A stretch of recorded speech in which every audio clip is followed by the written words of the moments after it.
Nauliza kama kuna wine. So nisaidie juu hao nimepata kunywa wine akaninyima. Ulianza kunywa wine lini? I can see you've been filled in. Mlikuwa na sherehe huku na kuweka loud music Si uolewe ujenge kwako. Haina haja. TB yaweza kuangamiza jamii yako. Usikubali. Matibabu ni bila malipo katika hospitali zote za serikali.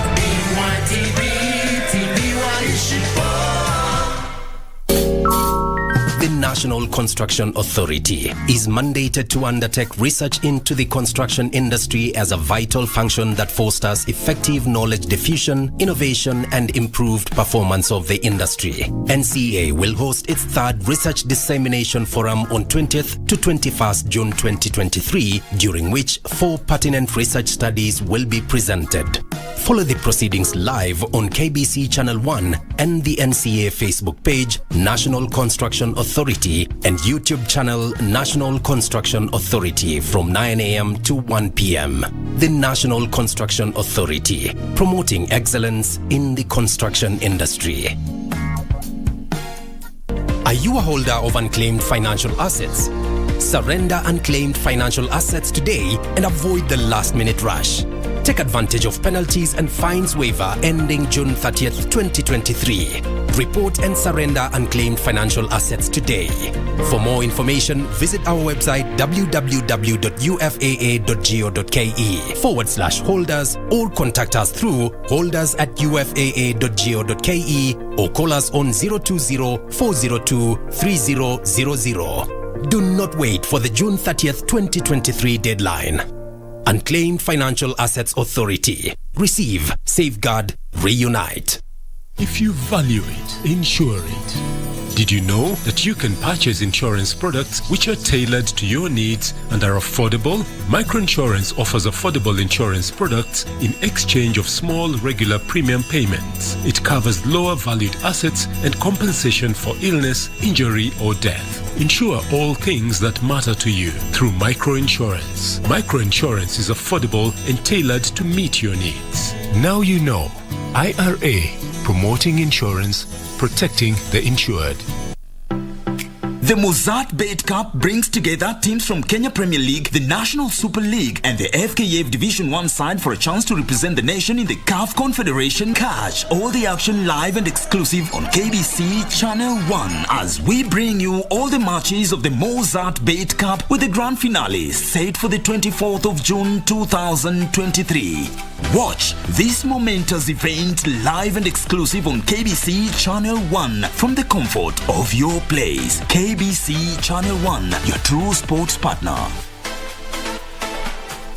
Hazina ya fidia ya wanabima, the Policy Holders Compensation Fund, PCF, shirika la kiserikali chini ya hazina ya kitaifa na mipango ya kiuchumi, iliyoanzishwa chini ya sheria ya bunge kwa jukumu la kulipa fidia kwa madai ya wanabima waliowekwa chini ya usimamizi wa serikali au wale ambao leseni zao zimebatilishwa. Hazina hii pia ilianzishwa kwa lengo la kuimarisha imani katika sekta ya bima. The Policy Holders Compensation Fund, dhamana ya bima yako.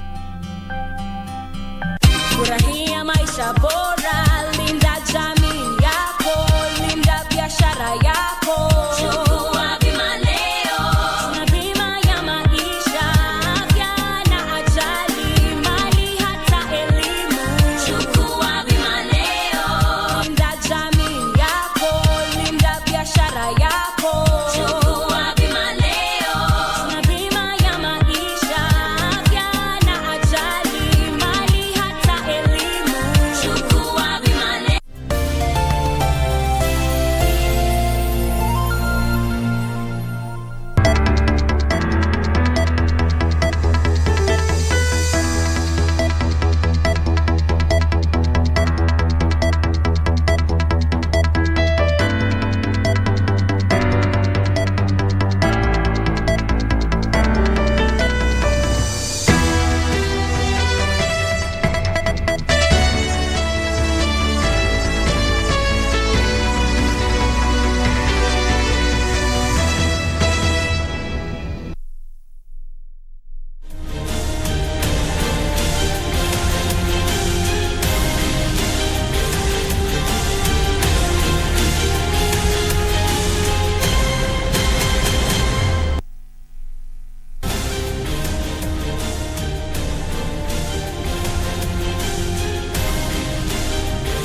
very good evening to you. Welcome to Easy Friday. My name is Shiksha, Arora, of course, with my co-anchor John Kago, as we tell you tonight's top stories that have definitely been making the headlines all over the country. A crucial day today. It's the 16th day of June. Two things are marked today. It's the International Day for the African Child. We have a story based on that, and looking at lack of parental supervision, kangaroo courts, some of the causes of child abuse, looking at that. And also it's a domestic workers day. Absolutely. Focusing on that as well. Business, sports a bit later, but first things first, you have the highlights. It's time for the highlights.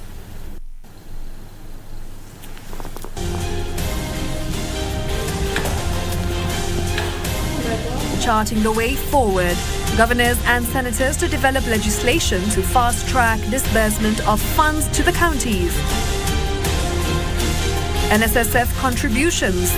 The Supreme Court dismisses the application to stop deductions. Bid for 2027 Africa Cup of Nations. Sports Cabinet Secretary inspects Kasarani and Nyayo stadiums. And in my culture segment, we turn focus on the ordination of a Catholic priest.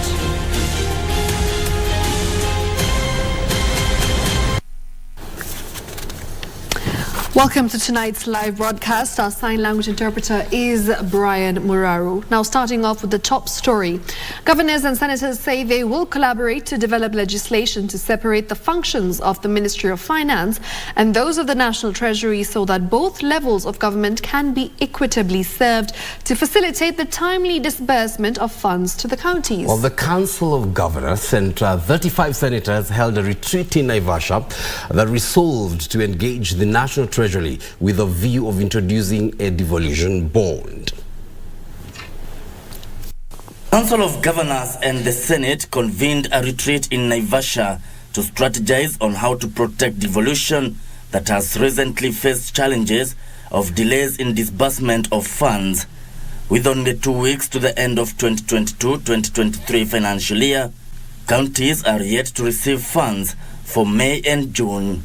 What that means is that pending bills will still be accrued going on to the next financial year, and it really hampers services in the hospital in many other sectors actually that are devolved within counties. This lack of disbursement has actually thrown the counties in a total disarray because you cannot plan.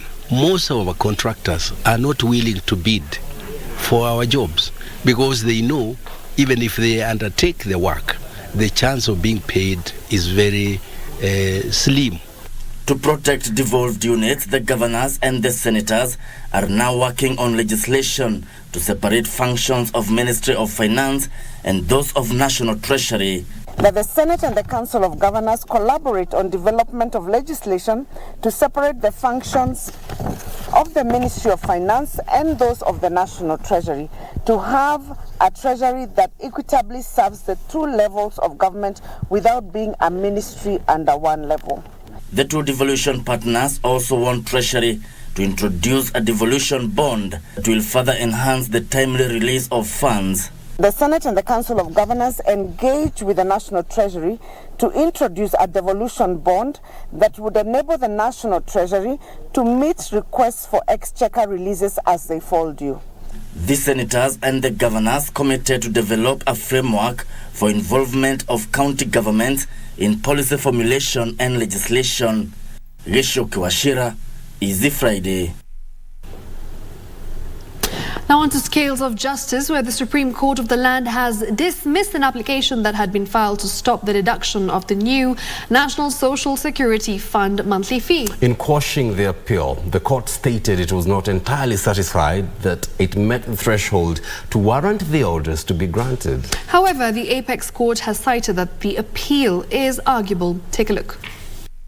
In the appeal, the County Pensioners Association moved to the Supreme Court following a decision by the Court of Appeal that allowed the National Social Security Fund to increase workers' and employers' monthly contributions effective 9th March 2023.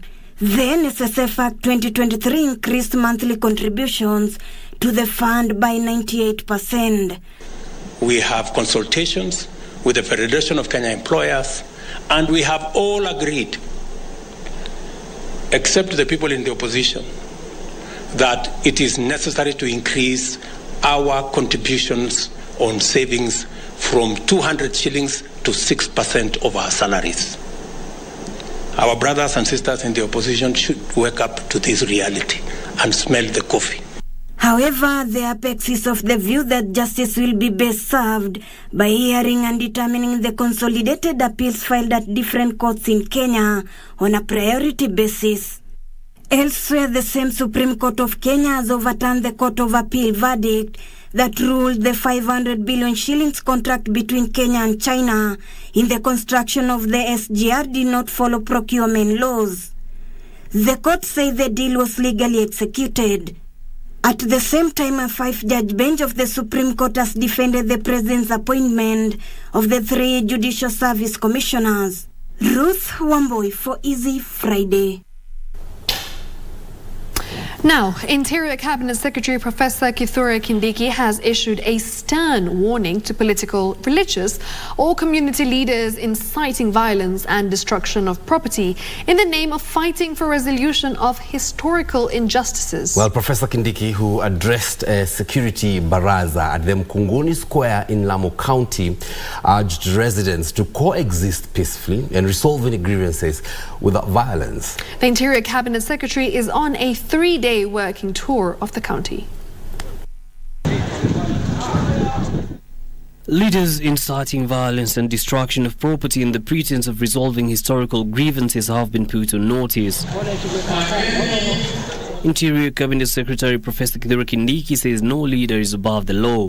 Tutakabiliana naye, tutamshtaki na atahukumiwa. Hata akiwa nani, pasipatikane mwanasiasa wa kwenda kuchochea hamasa na uhalifu, kuambia mwananchi achukue sheria mkononi mwao. The Cabinet Secretary at the same time called on communities within Lamu County to coexist peacefully, even as they seek to protect their rights. Kuna mambo ambayo tutaendelea kuwashughulikia kama serikali ili kuleta jamii zote pamoja. Lakini ndio huo umoja tuweze kujenga, lazima kuwe na heshima. Tuache lugha ya madharau. On the sale, use and abuse of narcotics, illicit alcohol and other psychotropic substances, the government has declared an all-out war on drug barons and manufacturers abetting the crimes. Mambo haya tutakabiliana nayo kama vile tunakabiliana na ugaidi na uhalifu ambao ni uhalifu sugu. The security baraza in Mkunguni Square in Lamu County was attended by, among others, the county leadership, security and intelligence teams, religious leaders and members of the community. Yusufar reporting for Easy Friday. Now, lack of parental supervision, kangaroo courts and poverty are to blame for the soaring number of child abuse and neglect in the country. Well, children rights advocates have further faulted the informal village courts for denying girls who are sexually abused justice. They highlighted this during the celebrations to mark this year's International Day for the African Child, themed The Rights of the Child in the Digital Environment. Celebrations to mark the International Day for the African Child in Nakuru County were characterized by messages sensitizing communities on ways to report cases of violation of children and how the law is enforced against sex pests. Nakuru County Director of Children's Services Alice Wanyonyi noted most parents of girls who are molested settle the matter outside the formal justice system. We call them kangaroo courts and they are illegal anyway. Mtoto amenajisiwa. Hiyo ni alama ataishi nayo milele. Mtu anaenda anakaa kwa kijiji hapa ati sijui ng'ombe, kondoo, sijui mbuzi. Hiyo inasaidiaje mtoto mwenye ameumia? Na sasa hiyo wanaongea mtoto hayuko hapo. Hata hawajui yako wapi, lakini wanaendelea kuongea. So to us those are illegal kangaroo courts. Na isaidii mtu. Elsewhere, human rights organizations and Kilifi County residents joined families who lost their children in the Shakahola forest tragedy to condole with them. Tunasema hakuna lolote la kusherehekea kwa sababu hivi tunavyoendelea tunaendelea kufukua miili ya watoto wa Kiafrika ambao walipoteza maisha yao kule Shakahola. Tujakuja sherehe Malindi, tukuja kilio kwa sababu kuna wazazi walipoteza watoto wao Shakahola kuja kuwa na investigations kwa nini ilitendeka. In Kwale County, Patrick Motiso, a representative of the Child Welfare Society of Kenya, called on those handling social media platforms to be cautious about the type of content children consume on digital platforms. Tunawahimiza wale wana vyombo vya teknolojia ambazo zinaweza dhuru watoto, tukue makini. National celebrations were held in Busia County. Beatrice Gatonyengetich, Easy Friday. In other news, statistics from the International Labour Organization show that only 6% of domestic workers worldwide have access to comprehensive social protection. Well, these worrying statistics were revealed during this year's Domestic Workers' Day, which was celebrated under the theme Safe and Decent Work for domestic workers. Beryl Oginga, now over 18 years and a domestic worker, describes her plight in her line of duty. Ya kwanza huko unapewa food totally. Ulikuwa like mnapika, wanakula, then utakula after. Ikiisha before ukule, hiyo ni hivyo. And then wanalala saa 5. Evelyn Senero, also a domestic worker, has also faced similar challenges in her line of duty. Changamoto yenye tumepitia katika hii manyumba ni mingi sana. Mimi hata nimeshawahi repiwa na mdozi wangu. Nimefanya katika nyumba Karen, nikaosha maiti. During the commemoration of Domestic Workers' Day in Nairobi, stakeholders acknowledged the inequality and abuse that domestic workers are subjected to. Most of the domestic workers face multiple barriers to enjoying legal coverage, effective access to social security, and are often excluded from national social security legislation. They further called for the ratification of the International Labour Organization Convention 189 and 190, which affirms the fundamental rights of domestic workers and sets minimum labour standards. C189 provides for decent work for the domestic workers in terms of their social protection. That is, when they will be too old, NSF can cater for them. When they get sick, NHF can take care of them. 2, we need them to be recognized and to be given safe working conditions. In the meantime, the government is challenging stakeholders to carry out awareness campaigns to help Kenyans embrace the critical role played by domestic workers in the nation's development. Jacqueline Masharia for Easy Friday. Unsung heroes indeed. Now, the government is set to engage in surveying of land and issuance of title deeds across the country as a way of dealing with cartels in the land sector. Physical Planning Principal Secretary Nixon Correal said the exercise that will kick off in the next financial year will also help create jobs for the many jobless professionals in the land sector.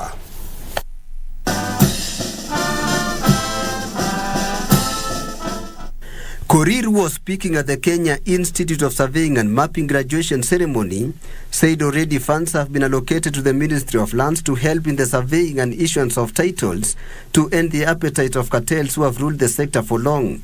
We will endeavor as a State Department to roll out the National Titling Program, to roll out the adjudication that is ongoing. From the budget that was read yesterday, we have additional support from the government so that we can be able to do that.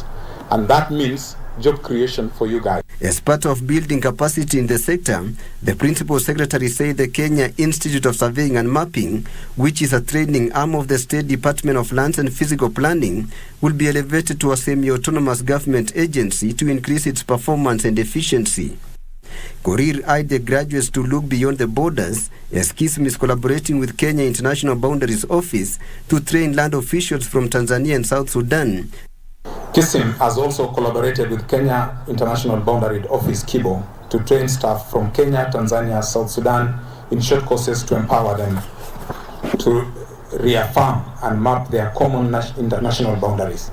A total of 457 graduates were awarded diplomas and craft certificates in the fields of photogrammetry and remote sensing, cartography, surveying and printing technology.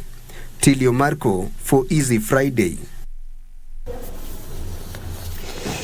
All right, and with that, it's time for us to get a live update on what's happening at the Kuza Awards. Remember, it's the 6th edition of the CA Kuza Broadcasting Awards 2023, and it's an initiative by the Communications Authority of Kenya to recognize excellence in broadcasting. This year, the theme is shaping the future of broadcasting towards the creative economy. And with that, it's time for us to head directly to Westlands, and as you can see, Ben Troy is there waiting for us, and we'll be getting a live update from him.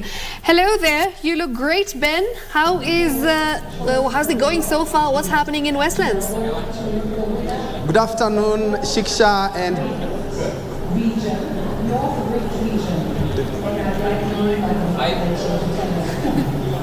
I hope you can hear us, though. It's good evening to you. I hope you can hear us. Can you hear us? Good evening, Shiksha, and John Kago back in studio. And as you can see me, the Kuza Awards are still underway, and we are in the final category, which is the People's Choice Awards. But just to mention just some of the notable things that have happened today is that CS Ababu Namwamba has talked about improving the digital space, because the government is committed to ensure that the digital space is broadened, and has also hailed the successes that the media have had. I have some notable names here in some of the regions that we have been able to get some of the winners, and I'm quite sure because our viewers are avid content consumers, we have had the first cohort of the online content creators being recognized. Blessed Njugush has scooped the bronze, Crazy Kena has scooped the silver, the gold has gone with Mike Mushiri, and platinum has gone with Abel Mutua. Remember, the theme of this year's awards more or less are touching on the digital space towards the creative economy, which the government has talked about scaling it up. A notable name that has also won an award is the late Francis Wangusi. It will be remembered that Wangusi was the former CAK Director General, and was very instrumental in the digital space, and especially when we were doing the digital migration. As you can see behind me, just some of the awards. We are waiting for the TV section. I'm quite sure our viewers are also doing the same, and we'll be continuing to give you the latest in the winners, and also some of the sentiments that have been echoed by the CS and also by the Director General of the Communication Authority of Kenya. Back to you in studio. All right, thank you very much for that, Ben Troy, giving us an update with regards to what is going on at the Kuza Awards. Remember, this year it's all about the creative economy and how they want to award the excellent players in this particular broadcasting field that we're in. So lots of content creators have already won some awards. As you heard, Crazy Kena is one of those who's actually won an award. We'll be finding out more details later on. But for now, it's time for us to take our first commercial break. Now, there's more coming up. Business and also sports a bit later, my culture. So stay tuned, you're back in a moment.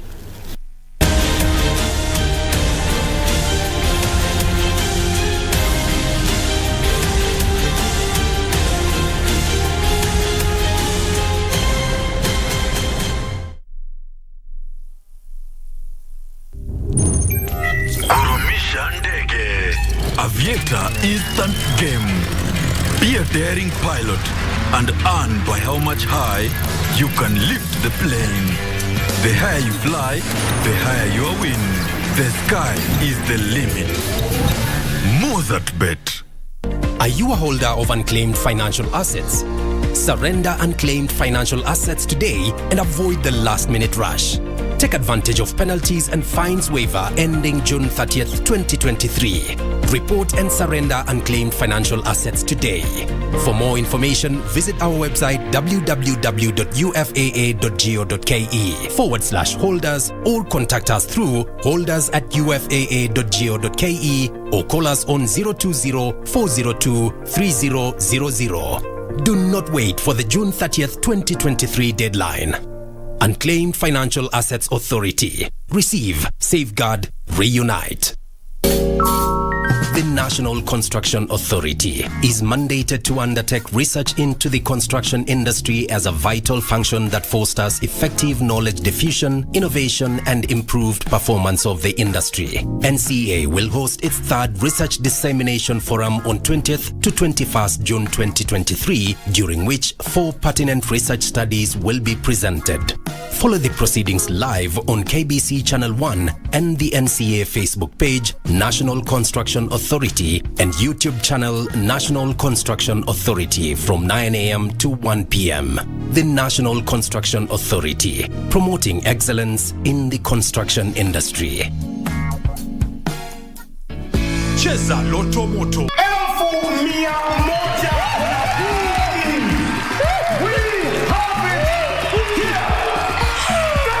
Kwa majina naitwa Alex Odur, natoka Kamulu. Na show leo imekuwa poa. Nilikuja na confidence nikijua naenda kuwin. Na nimewin 100,000 ndio hizi hapa. Wale wanacheza Loto Moto waendelee, ni kitu ya ukweli.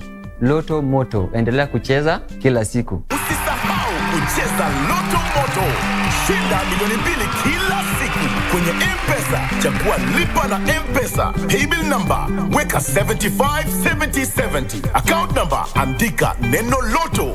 Weka kiwango chochote cha pesa kuanzia shilingi 50 hadi 2,000. Lipa kisha subiri draw.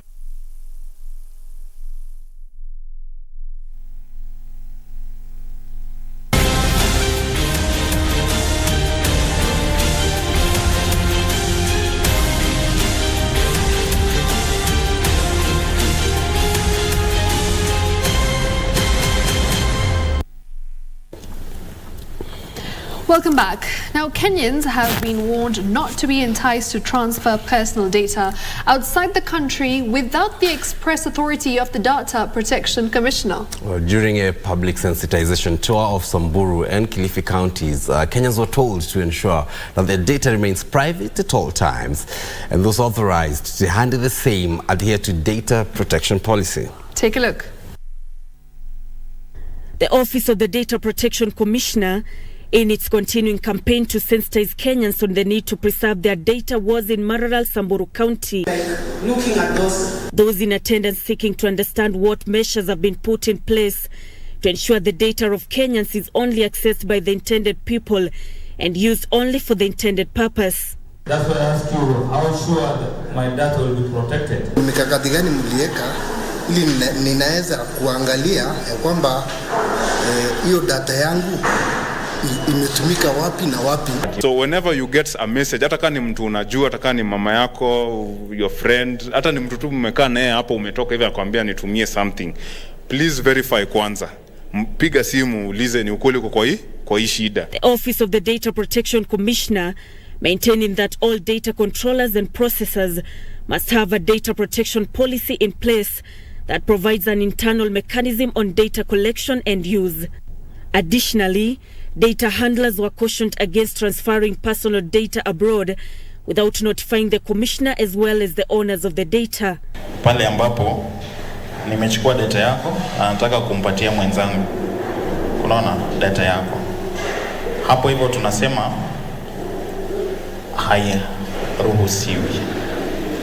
hairuhusiwi bila idhini.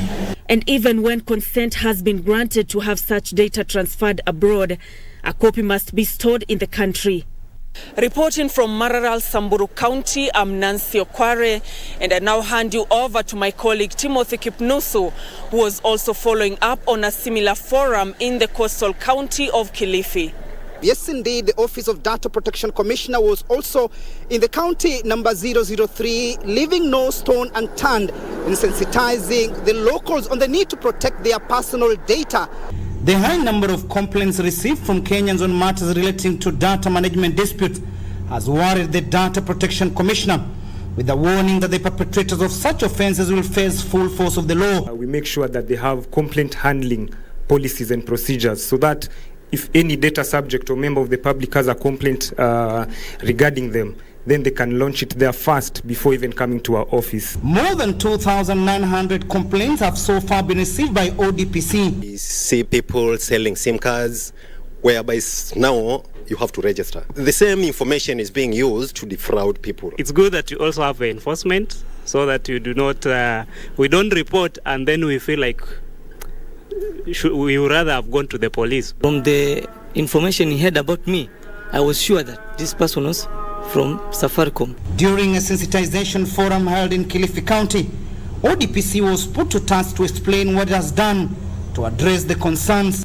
We are looking at doing collaborations and engagements of various stakeholders so that we achieve this mandate. It is part of our mandate as different stakeholders to serve our people diligently and to protect the data of our people. The institutions were urged to ensure they have a data protection officer, a move that will help such entities to comply with the Data Protection Act.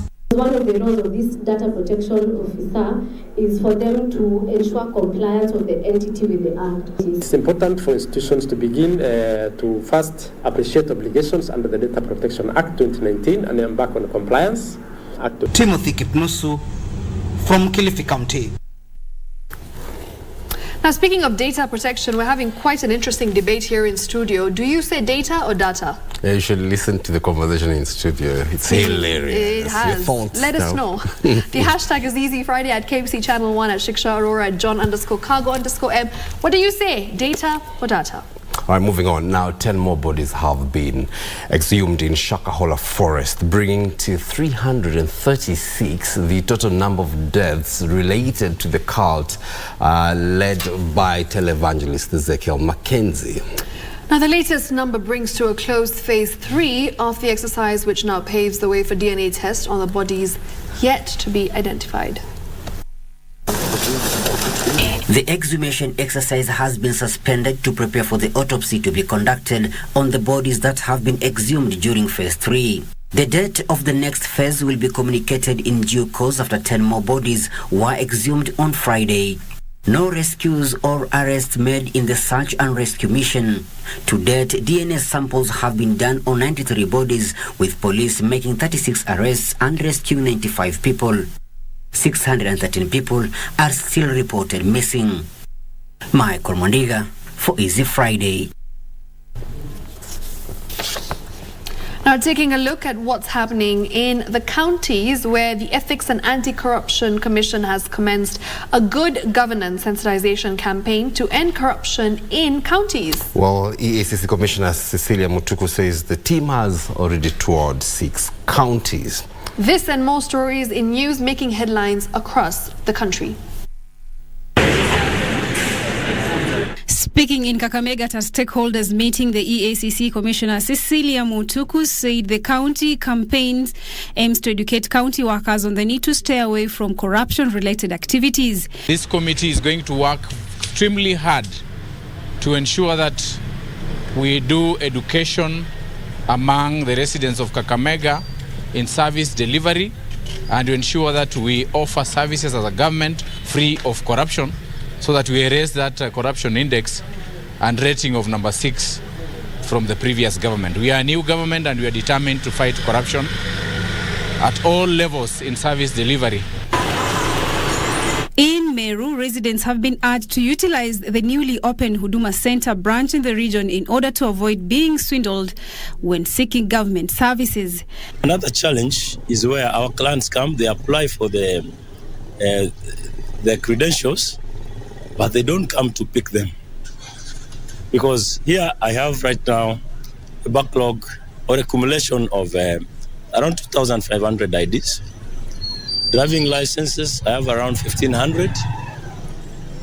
Birth and death certificates combined, I have around 900. Elsewhere, the National Cohesion and Integration Commission has rolled out a program to have young learners in schools be ambassadors of peace. The Commission says the move will inculcate a sense of unity among young people who will in turn preach peace among their peers and parents.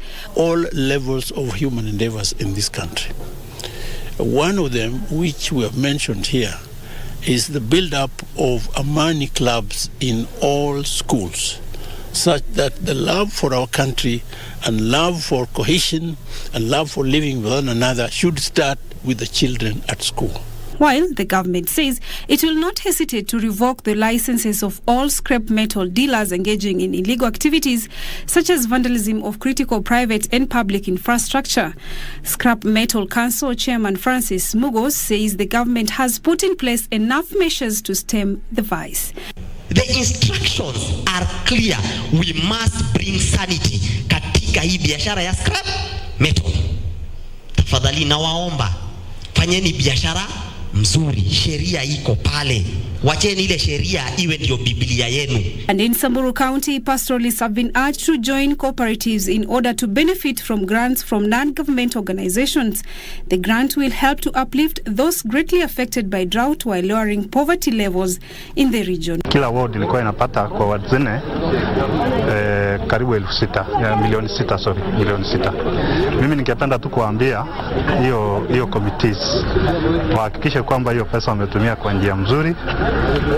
At least baada ya muda kidogo ionekane kuna mabadiliko kwa maisha ya wale group members. For Easy Friday, I'm Zainab. All right, now let's take a look at what's happening in my culture. Now, throughout history, individuals have dedicated themselves to become Catholic priests. Well, but ever known what every step during the ordination of a Catholic priest signifies? This week on My Culture, we focus on the ordination of a Catholic priest. Take a look.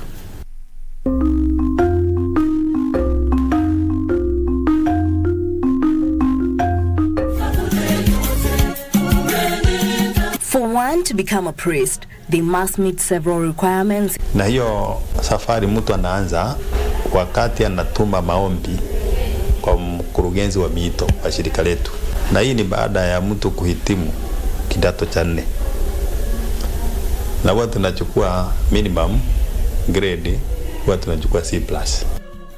At some point, one attends seminary. Wanaitwa kwenye seminar ya kwanza, inaitwa kama ni C. Hiyo naambiwa tukuja uone, usikie, uelezwe hatua zinazofuata. Seminary training is essential for engaging in the theological discussions needed for understanding the priesthood and preparing for a life of service. Ukifunga nadhiri za kwanza, huwa mtu anarudia kila mwaka. Na unaweza kurudia, tunafanya kurudia kwa kipindi cha miaka 6. Miaka hiyo 6 ikimalizika, sasa ndio nasema mimi nimeona maisha yanayaweza. Sasa hapo naweza kupewa ruhusa baada kuandika barua tena ombi nyingi waseme mimi nataka kufunga nadhiri za maisha.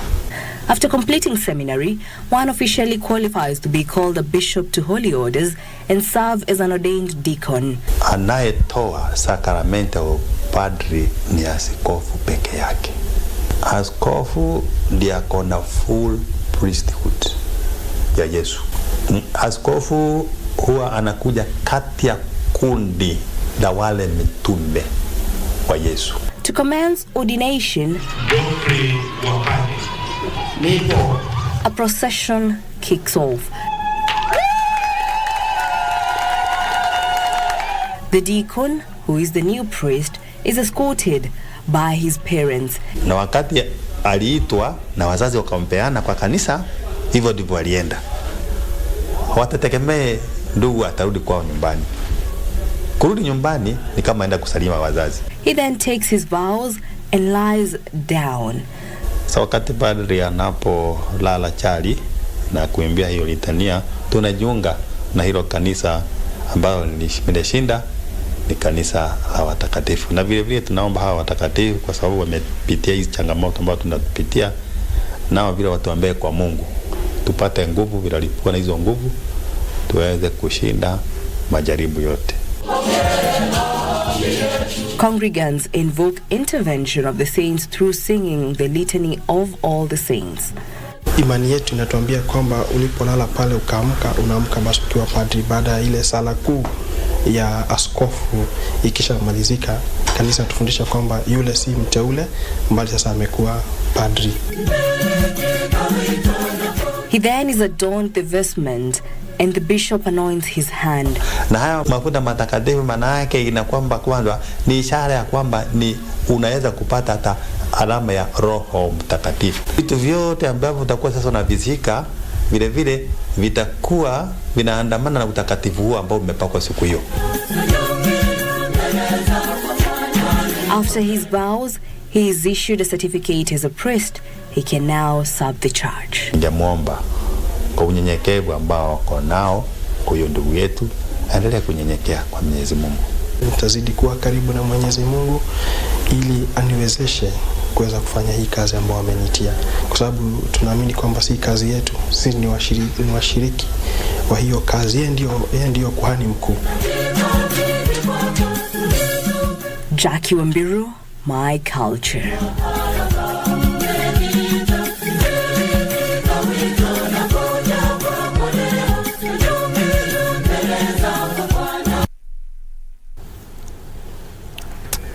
And of course, that is the My Culture segment, quite an interesting one there. You know, there's so much to learn every single week on My Culture about there's so many different and diverse, rich cultures that we live amongst. All right, and it was interesting for me to watch that because one of my friends actually has been in the Philippines for 7 years. He's called Mr. Mogwe. Okay. And he's being ordinated, which is a really cool thing. Amazing. Congratulations to you, Jimmy. That's it. Let's shift gears now to business. Now let's talk about matters biashara. We've got our experts here. Yep. Betty, tell us, I mean, this entire week, in fact, for the past 2 weeks, all we've been speaking about is that Finance Bill 2023, you know, the amendments that have come into play recently. The second reading has, of course, gone through, and now we do expect to see what happens during the third reading. So, Betty, tell us more. Of course, Shiksha, it will be very interesting to see that particular third reading because each and every clause that needed to be amended will be passed, or rather the House will have to go through each and every clause, pass it and all that. So it will be interesting to see that. Right. Yes, we'll just wait and see. All right, take it away.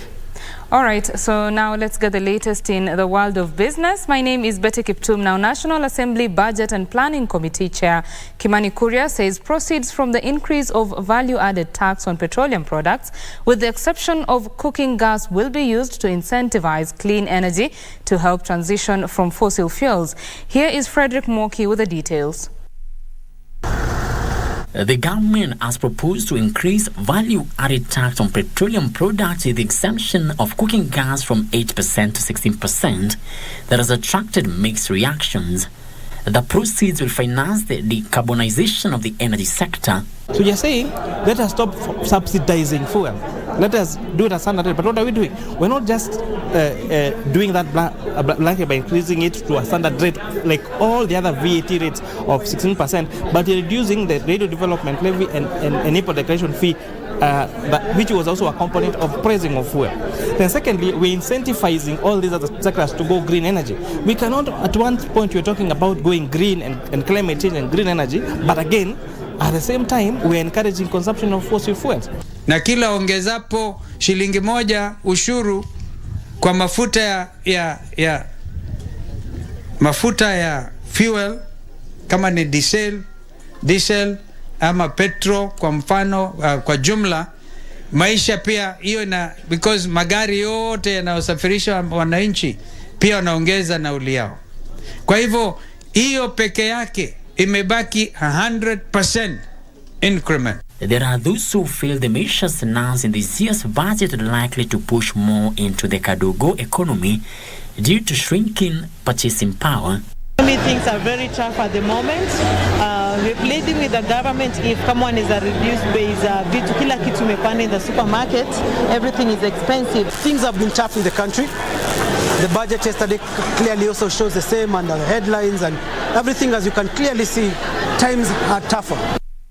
A section have welcomed the allocation of 5 billion for the subsidized fertilizer program, noting that it would reduce the cost of food items. What we expect serikali tuwe pesa wapi? Tunataka maendeleo, tunataka masomo iso. Ni kwanza nifurahia kusikia tu wataongeza mambo ya help. Help kwa wazazi kama sisi, wafanyabiashara, imetuokoa. Fertilizer ukiangalia tuseme ukweli yake imeanguka. Once you take fertilizer umetaka kumlima. Kwa hivyo ukiangalia percentage ya kuongeza kuanguka, ile vitu mingi wameangusha dinaguza mwananchi wa kawaida. Wajiku ameguzwa. Frederick Moki for Easy Friday. Moving on, engineers have agreed to be more innovative in addressing challenges the profession faces by leveraging technology. Speaking at the closing ceremony of the 4th Engineering Partnership Convention, Roads and Transport Principal Secretary Engineer Joseph Mungai said addressing emerging issues requires collaboration and partnership, as well as coming up with an outcome-based curriculum for the profession. And physically. The purpose of this one was to bring on board our various stakeholders in the engineering fraternity. And we are extremely grateful to His Excellency the President, who graced the opening of this convention, which shows clearly the importance of this partnership convention to the economy of this country. You are aware that all of us now are rallied behind our President on his bottom-up agenda. And it's upon this agenda that many of us also need to align ourselves. We have the industrialization, we have issues to do with farming, we have issues to do with improvement of access to our affordable housing. And you'll find that engineers will play a key role in the infrastructure sector moving forward. And we were joined by all the stakeholders in this fraternity to ensure that we understand the bottom-up approach of this government, which we are addressing at the moment. Engineers are solution solvers, problem solvers. They are supposed to give direction on some of the issues that the community is facing. Like now, we are faced by starvation. If we need to produce our foodstuffs in mass, it is the engineers to come up with a mechanized way of doing it. So we will have to solve some of the problems that we are going through by actually participating fully in this country's agenda. And Deputy President Rigathi Gachagua has welcomed the financial support from international partners for the affordable housing program and other urbanization initiatives across the country. Speaking in Naivasha at the Kenya Urban Forum, Rigathi said the World Bank has approved 45 billion shillings for the Kenya Urban Support Program to benefit 45 counties and 2 special refugee municipalities, that is Kakuma and Dadaab. The entire world is saying the future is urban. Let's do slum upgrading. Let's have affordable housing to dignify the people of Kenya, to give them access to clean water, to sanitation, and all the other things that dignify a human being. Here in Nakuru County, we are excited to have a few of those having begun and some rolling out in the next financial year, because we too, as Nakuru County, believe that our citizens should be able to live in affordable housing and get decent housing while at it with sanitation.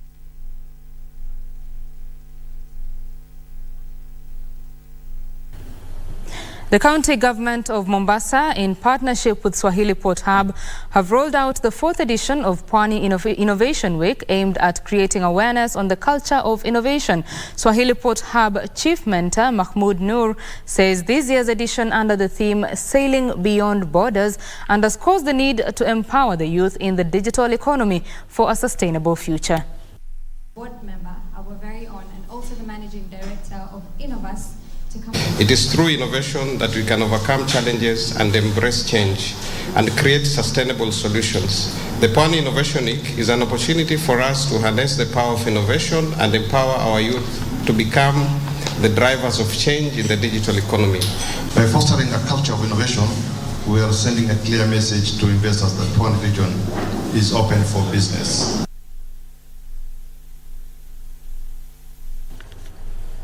And Kenya Power is seeking to grow its non-core revenue to 3% from the current 0.7% over the next 5 years to supplement income that will establish a sustainable electricity generation model. Kenya Power Managing Director Engineer Joseph Siror says this will be through investments in fiber, general consultancy and leasing of some of the farm's property. Our goal is to lay a firm foundation for a sustainable business in the new century. We aim to attain this by exploring new diversification in order to supplement our revenue from electricity sales, even as we employ strategies to further increase the demand for electricity. Energy is the backbone on which business are pivot.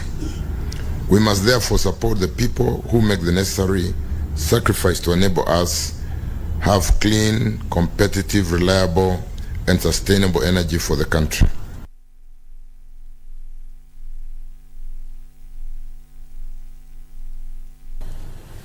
Now, as Russia enhances bilateral relations with African countries, the United Nations Association of Russia has organized a 3-day forum later this month focusing on sustainable urban future through the exchange of experience and partnership for common goals. Among areas slated for discussion is development of urban communities and enhanced ties between Africa and Russia.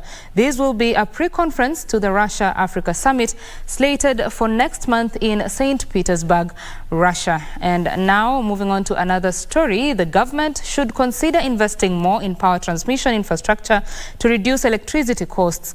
Janus Continental Group CEO Rikin Shah says high system losses is affecting investment in the electricity value chain. The National Treasury has in this year's budget proposed a raft of measures aimed at managing the debt owed by Kenya Power. Among the proposals, the utility company is to transfer its transmission lines and assets to Kenya Electricity Transmission Company. Government will implement a 4-point action plan focusing on first, transfer of all transmission asset/stroke lines to Kenya Electricity Transmission Company, KETRACO. Second, the government will settle outstanding rural electrification schemes, RES operations and maintenance costs, which has a deficit of 19.4 billion. Janus Continental Group believes there is need to maintain and improve power transmission infrastructure to minimize electricity system losses. Currently, electricity system losses in Kenya is 23.9% against a recommended 10%. Kenya Power has been tasked with reducing system losses to 16% by the next revision of electricity tariffs in 3 years. Transmission losses is the biggest problem for a lot of countries. I mean, if you think about Kenya, which is doing very well, generally speaking, but still has a transmission losses of more than 20%. Janus Continental Group is seeking to construct a renewable plant in the country, which will be the firm's 4th plant in the continent. We've set a goal for ourselves to achieve more than 750 megawatts of power generation in next 5 to 7 years. Janus Continental Group believes Africa has a renewable energy financing deficit of $700 billion that it says can be plugged through innovative financing models. What would it mean in terms of funding?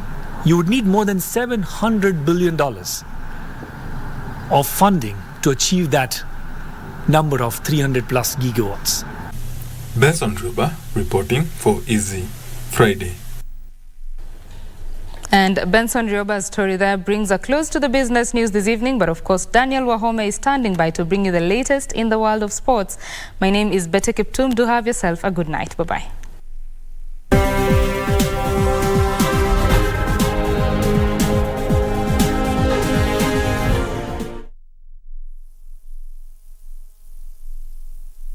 The Policyholders Compensation Fund, PCF, is a state corporation under the National Treasury and Economic Planning that was established under the Insurance Act with the primary mandate of providing compensation to the claimants of an insurer placed under statutory management or whose license has been cancelled. It was established for the secondary purpose of creating confidence in the insurance sector. Policyholders Compensation Fund, dhamana ya bima yako.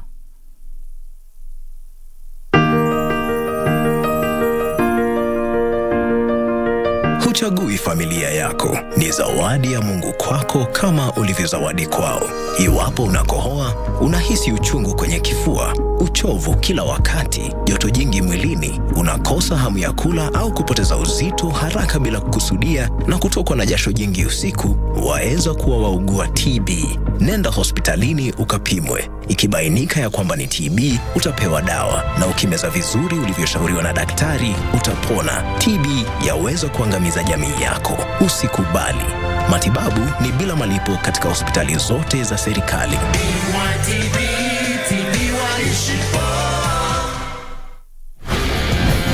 Biggest odds in the world gambled every day on selected matches. Make a decision. Mozart Bet.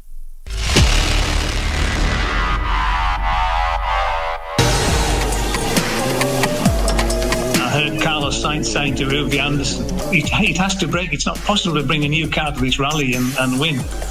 But of course, we had done a lot of homework, and that coupled with the ability of Colin, we just managed to, win the event, which was an incredible achievement for such a car early on in its career.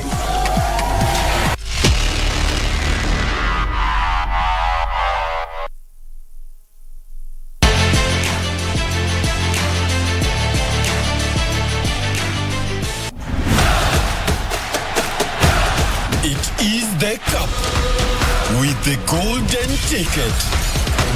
Mozart Bet Cup. 2 million shillings. CAF Confederations Cup. Kuwa mshindi. Mozart Bet Cup. A very good evening to you. My name is Daniel Wahome and welcome to Easy Friday Sport. Sebastian Ogier is focused on making a mark in Africa and most importantly at the Safari Rally after crashing out of Rally Sardinia. The WRC Safari Rally will be held from the 22nd of June to the 25th of June and KBC Channel 1 will broadcast the 5 live TV stages. Sebastian Ogier crashed out of Rally Sardinia as a result of a muddy boot slipping off the brake pedal caused by a last-minute wheel change. The Toyota Speedstar stopped competing full-time after his 8th WRC title in the 2021 season. Ogier is the second most successful driver in the history of the WRC after compatriot Sebastian Loeb, who won it on a record 9 times in a row. He won the Safari on its return to the WRC calendar in 2021 and was leading last year's event until he stopped to change a puncture on the repeat run of the Kedong speed test. Meanwhile, Safaricom's mobile money service M-Pesa announced a 25 million shilling sponsorship for the 2023 WRC Safari Rally Kenya. M-Pesa Global has been very important for us. We have been able to walk into 190 countries on this continent just by being able to provide that. So what more can we do? If we've been able to impact 190 countries, what can we do for our sportsmen here in our home country? We want to make sure that we are impacting generations, that we are creating the next champions, that we're creating the next for whatever we're going to be doing. In partnership with Kenya's national carrier Kenya Airways, Safaricom's sponsorship will support the Kenya FIA Rally Stars program, which has selected 3 drivers, Makrai Kimathi, Hamza Anwar and Jeremiah Wahome, who will participate in the WRC 3 category, driving Rally 3 Ford Fiestas. The WRC Safari Rally Kenya will be held from the June 22nd to the 25th, with 5 stages being televised live on KBC Channel 1. Now moving on is that Cabinet Secretary for Sport Ababu Namwamba today was part of the inspection team at the Kasarani and the Nyao stadiums as the country hopes to succeed in its bid to host the 2027 Africa Cup of Nations. Other football grounds on inspection radar are the Jamhuri and Kipchoge Keino Stadia in Eldoret. Kenya, together with its East Africa partners Tanzania and Uganda, hope to succeed in a bid to jointly host the Africa Cup of Nations in 2027. With less than 4 years to that date, the Kenyan government has put together a joint team to refurbish the facilities at Kasarani, Nyayo and Jamhuri stadiums following the inspection of Sports Cabinet Secretary Ababu Namwamba, with the Kipchoge Keino Stadium in Eldoret next on the checklist on Tuesday next week. We have established a framework of a partnership to coordinate this joint bid. A joint bid is exciting, but a joint bid also has special peculiarities. One of those peculiarities is that if one of the joint bidders lags behind the others, you pretty much pull the others behind. The team, which include officers from the 3 East African countries, will work together to establish a framework for the renovations to the vital areas of the grounds after conducting a preliminary inspection next month. The inspection team will focus on the playing surfaces, changing rooms, lighting and management of funds in the stadium, entry and exit. We are on track in terms of our preparations. As soon as we have agreed with the projections, we will proceed to architectural, structural and civil framework for the projects. we are confident of placing out bids for actual works to start. The Kasarani and Nyayo Stadium said earlier undergone renovations, but CAF officials who are in the country were yet to be satisfied with the conditions of the two grounds so far. Ivory Coast will host the next edition of the Africa Cup of Nations next year. A whistle from the referee. Now, Commonwealth Games champion Beatrice Chebet led a Kenyan podium sweep in the 3,000 meters flat at the Oslo Diamond League meeting, which is the 5th stop of the Diamond League series. Chebet clocked a personal best time of 8 minutes, 25.01 seconds to finish first ahead of compatriots Lilian Kasait and Margaret Chelimo, who were second and third, respectively. In the men's 5,000 meters, Ishmael Kipkurui finished a distant 8th in the race, won by world silver medalist Yomif Kajaltra of Ethiopia, who narrowly edged Uganda's Jacob Kiplimo to second position. The 6th leg of the Diamond League series will be held in Lausanne on the 30th of June. The attributes to contest the gold medal. Kajaltra done enough? Has he got another response? He's gritting his teeth. He's holding him off. The taller man. Kiplimo's coming. He's still coming. Who's going to get there? It's desperately close. And that's the sport for tonight. My name is Daniel Wahome. So, back to John Kago and Shiksha Arora.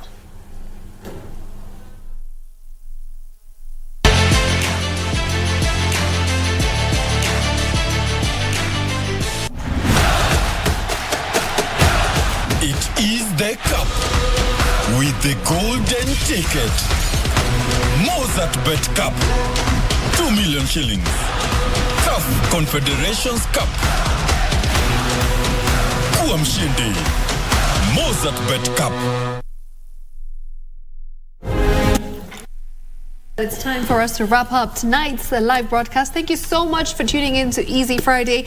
We'll do this again next week, same time, same place. All right, Samantha, thanks. Are you in next week? It's the Safari Rally weekend, is it? We'll find out. We'll find out, yeah. All right, Coljax on the other side. Remember, DJ Coljax, yeah. 10:30 onwards, we've got Coljax as he plays some fantastic music, and that's going to be happening from 10 p.m. onwards. Coljax on the decks. Stay tuned. We've got fantastic music. Shiksha Arora signing out. Our sign language interpreter has been Brian Wiruri. My name is John Kago. Good night. So long.